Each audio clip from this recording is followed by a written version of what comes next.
ठाकुर जी एक दिन खेल रहे सब सखान के संग, और खेलते खेलते इतने में श्रीदामा भागन लगो।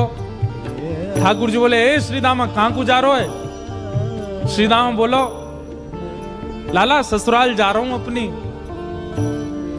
ठाकुर जी बोले, नंदगाम सुनो, बरसानो सुनो, वृंदावन सुनो, गोकुल सुनो, जे ससुराल कौन सा गांव है भैया? श्रीदामा हंस के बोलो, लाला ससुराल गांव को नाम ना है। तो बोले, फिर कहा है ससुराल? बोले, जब ब्याह है जाए ना तो अपनो घर तो पीहर है और पत्नी को घर जो है क्या वो ससुराल है। ठाकुर जी बोले, जे पत्नी कौन होवे? बोले, लाला जैसे नंद बाबा की तेरी मैया यशोदा पत्नी है, ऐसे ही मेरा ब्याह है रो, मैं पत्नी लेवे जा रहा हूं, तो पत्नी के घर को ससुराल के में। ठाकुर जी गए श्रीदामा के पास, ओए श्रीदामा मेरो ससुराल कौन सा है? मेरे ससुराल को नाम बता। श्रीदाम बोलो, मुंह का पता तेरा ससुराल कौन सा? तेरी बहू जहां की होगी वो ही तेरा ससुराल। बोले, मेरी बहू कहां है? श्रीदामा बोलो, लाला मुंह ते मत पूछे, मैया ते जाके पूछ। ठाकुर जी तो आज पहुंच गए सुबेरे ते ही, और यशोदा मैया से जाकर के रोने लगे। मैया बोली, काय गुरो रा लाला? बोले, मैया तेने मुझे इतनी बड़ी बात छिपाई। मैया बोली, कहा छुपा दियो मैंने? बोले, तेने मेरी ससुराल को नाम ना बतायो आज तक। मैं 3.5 बरस को बूढ़ा हो, अभी तक मुंह मेरी ससुराल ना पतो, और वो श्रीदामा अपनी ससुराल गए बहू लेवे।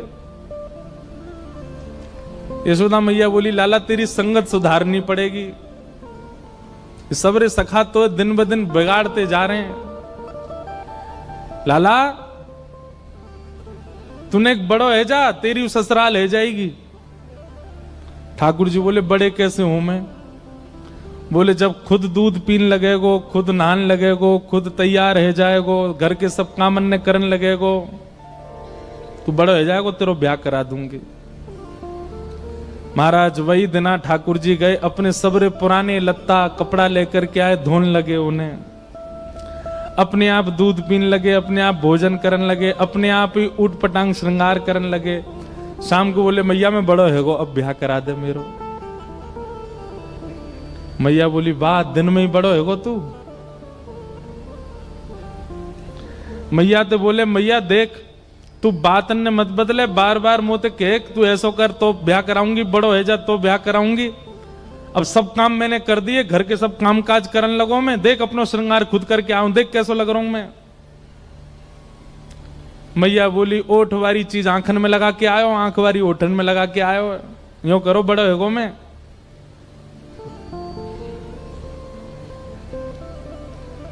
ठाकुर जी बोले, मैया मेरो ब्याह करा दे, नहीं तो श्रीदामा बहू लेके आ रहा हूं, बाकी बहू ले आऊंगा मैं, वही की बहू को ले आऊंगा, वही की ससुराल को अपना बना लूंगा। तभी एक सखा दौड़ो दौड़ो आया, बोले, ए लाला देख श्रीदामा बहू लेके आ गो। बहू को नाम सुनते ही ठाकुर जी तो मचल गए, लेके चल मुंह को जल्दी। मैया रोकने लगी, बोले, लाला ने सुधर के तो जा, कैसो बन के जा रहा है? ठाकुर जी तो दौड़े दौड़े गए, बोले, कहां ते आ रहे हो? बोले, वहां ते आ रही है, पालकी में बैठ के बाकी बहू आ रही है।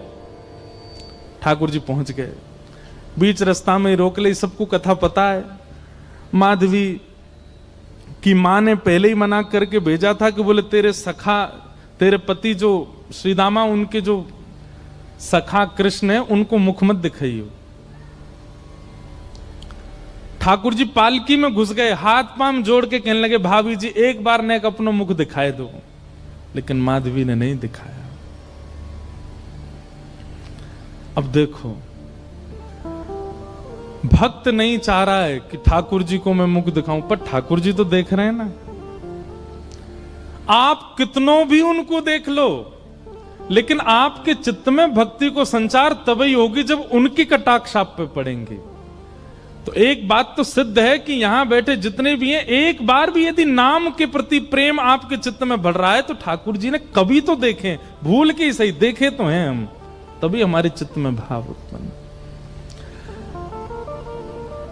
ठाकुर जी कह रहे हैं देख ले, बड़े बड़े जोगी, बड़े बड़े तपस्वी, बड़े बड़े ध्यानी हमारे मुख को देखवे के काजे तड़पे, और हम तेरे सामने बैठे हैं, तू हमें मोहना दिखा रही अपनो। माधवी ने मुख नहीं दिखाया। ठाकुर जी बोले ठीक है, तड़पेगी मुख को देखवे के काजे।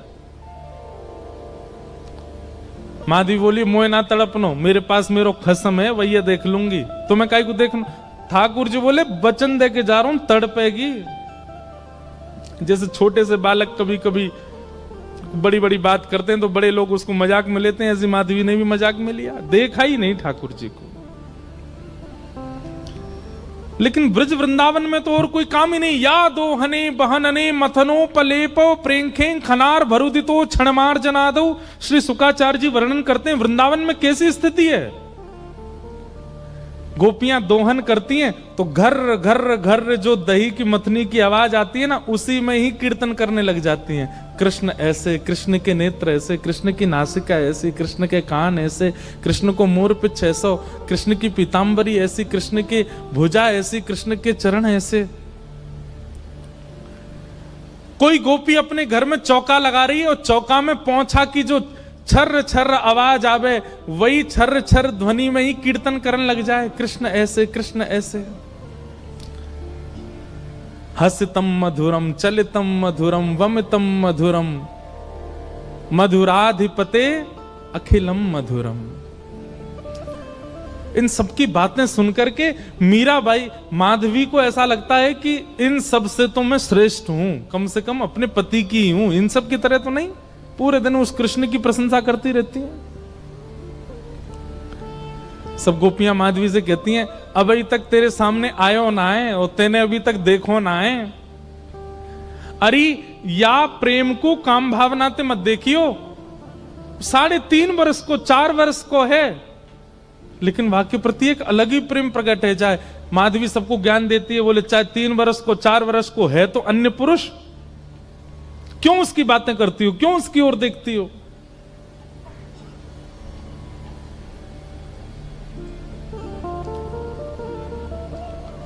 लेकिन 24 घंटे गोपियों के बीच में रहती माधवी को और कोई चर्चा ही नहीं सुनाई देती। सब केवल कृष्ण की बात करती हैं, जल भरती हैं तो बैठती हैं तो भोजन बनाती हैं तो बतियाती हैं तो श्रृंगार करती हैं, तो हर समय कृष्ण कृष्ण कृष्ण कृष्ण। माधवी ने कुछ समय अकेले रहने का भी प्रण लिया, लेकिन अकेले रह नहीं सकती, जंगल है, कहां अकेली जावे, जाना पड़ता है उसको। अब यहां देखो, माधवी चाहती नहीं है ठाकुर जी के सन्मुख आना, वो चाहती नहीं चर्चा सुनना, लेकिन ठाकुर जी चाहते हैं ना। बस यही हमारी भक्ति का भाव है, ठाकुर जी बस चाह जाए हमारे लिए। अभी वो चाहे नहीं है, अभी तो प्रयास हमारी ओर से चल रहा है। जिस दिन उनका प्रयास हो गया, उस दिन हमारी भक्ति सार्थक हो जाएगी। और वो प्रयास हमारे लिए करें, उसी के लिए सब नियम है।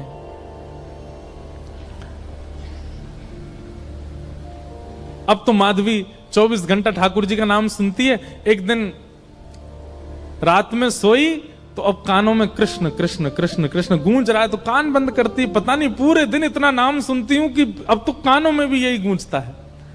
कान बंद करके सोती है तो स्वप्न में कृष्ण ऐसे हैं। अब कृष्ण देखे नहीं है, लेकिन उसको श्याम वर्ण, पीली पीतांबरी, वंशी, मोर पिछ सब अनुभव होता है।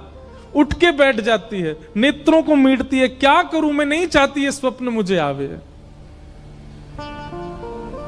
श्याम दृगन की चोट बुरी रे, श्याम दृगन की चोट। ठाकुर जी देख लेंगे तो ऐसे है जाओ। अब धीरे धीरे माधवी की स्थिति ऐसी होने लगी कि अब वो ना चाह करके भी कृष्णमयी ही हो गई है।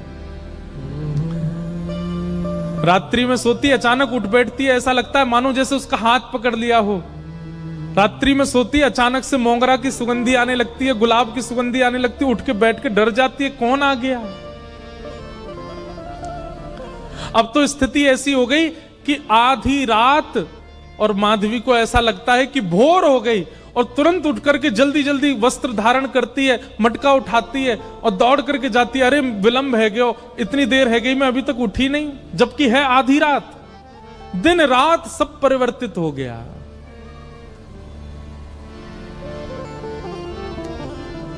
पहुंच गई यमुना तट और यमुना तट जाकर के देखा एक भी गोपी नहीं है। तो माधवी को लगा कि मैं विलंब से आई हूं, सब शायद जल भर के चली गई हैं। जल भर के रोज जाती है माधवी, लेकिन आज पता नहीं उस पात्र में इतना भार कहां से आ गया कि स्वयं ही नहीं उठा पा रही है। इधर उधर देखने लगी, याचना करने लगी, कोई तो आवे, कोई तो उठा दे। आधी रात उसके लगा है कि अभी भोर हो गई है और तभी कोई नहीं है वहां। नंद नंदन श्याम सुंदर चलते हुए आ रहे हैं माधवी के पास।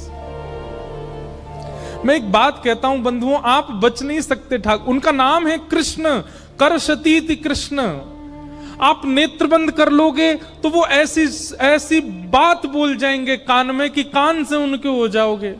कान बंद कर लोगे, नेत्र बंद कर लोगे तो ऐसी सुगंधी आ जाएगी कि सुगंधी से उनके हो जाओगे।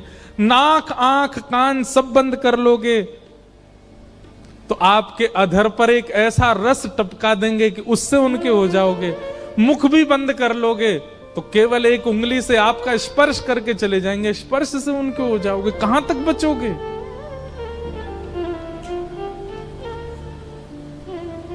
माधवी की मति घूम गई है।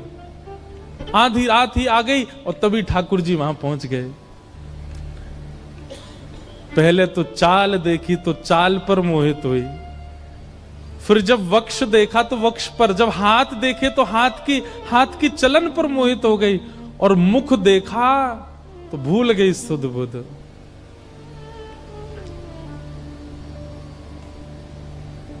ठाकुर जी आए और आकर के मंद मुस्काए के बोले, हेरी गोपी उचाए ना पा रही, चल ले मैंने एक हाथ लगाए दूं, उचाले याकू।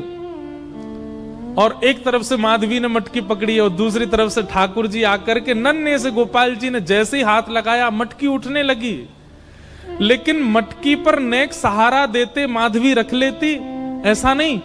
ठाकुर जी मटकी उछा के जैसे जैसे मटकी उछ रही है वैसे वैसे ठाकुर जी लंबे होते जा रहे हैं और बिल्कुल माधवी के नेत्रन के सामने आकर के खड़े है गए। कटाक्ष नेत्रों के सामने कोई गोपी टिक नहीं पाती और माधवी को ठाकुर जी प्रत्यक्ष देख रहे हैं, सामने खड़े है के। और वो एक क्षण के लिए जो रूप माधुरी का दर्शन हुआ, वो दर्शन देकर के ठाकुर जी खिलखिल करते हुए भाग गए वहां से। अब माधवी चाहती है कि पीछे भागें, लेकिन पैर स्तब्ध हो गए। माधवी चाहती है कि चिल्लाए कि रुक जाओ, पर बोल नहीं पा रही है। माधवी चाहती है कि इधर गए मैं नेत्र घुमा करके देख लूं, पर नेत्र घूम नहीं पा रहे। पूरा शरीर मानो जैसे एक स्थूल स्तब्ध एक मूर्तिमंत की तरह खड़ा हो गया। केवल नेत्रों से अश्रु गिर रहे हैं, कुछ नहीं कर पा रही, बेसुध है माधवी।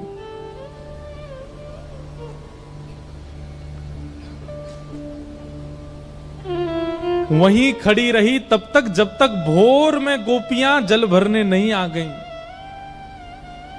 अश्रु जलों से जल पूरा वस्त्र भीग चुके हैं माधवी के। और तभी सब गोपियां आई, आकर के देख, अरे ये माधवी ये पहले ही आ गई जल भरवे। सब ने जाकर के हिलाया, स्पर्श के बाद भी माधवी हिल नहीं पा रही है। बस नेत्र लाल पड़े हैं, अपलक नेत्र हैं और नेत्रों से केवल अश्रु गिर रहे हैं। बोलना चाहती है, कहना चाहती है, चिल्लाना चाहती है, किसी को पकड़ना चाहती है, पर कुछ नहीं कर पा रही है। ये है ठाकुर जी की दृष्टि यदि पड़ गई तो ऐसी स्थिति हो जाएगी। तब एक गोपी गई और यमुना जल लेकर के जैसे ही माधवी के मुख पे छिड़को, माधवी तुरंत सचल जैसी हो गई और धड़ाम से मूर्छित होकर गिरी। गोपियां सब उसके चरण मसलने लगी, हाथ पकड़ने लगी, सिर सहलाने लगी। और जैसे ही होश में आई, होश में आती बस रो रही है और पूछ रही है वो कहाँ है, मोहनी मूरत सांवली सूरत, वो कहाँ है। श्याम दृगन की चोट बुरी रे, श्याम दृगन की चोट बुरी है, श्याम दृगन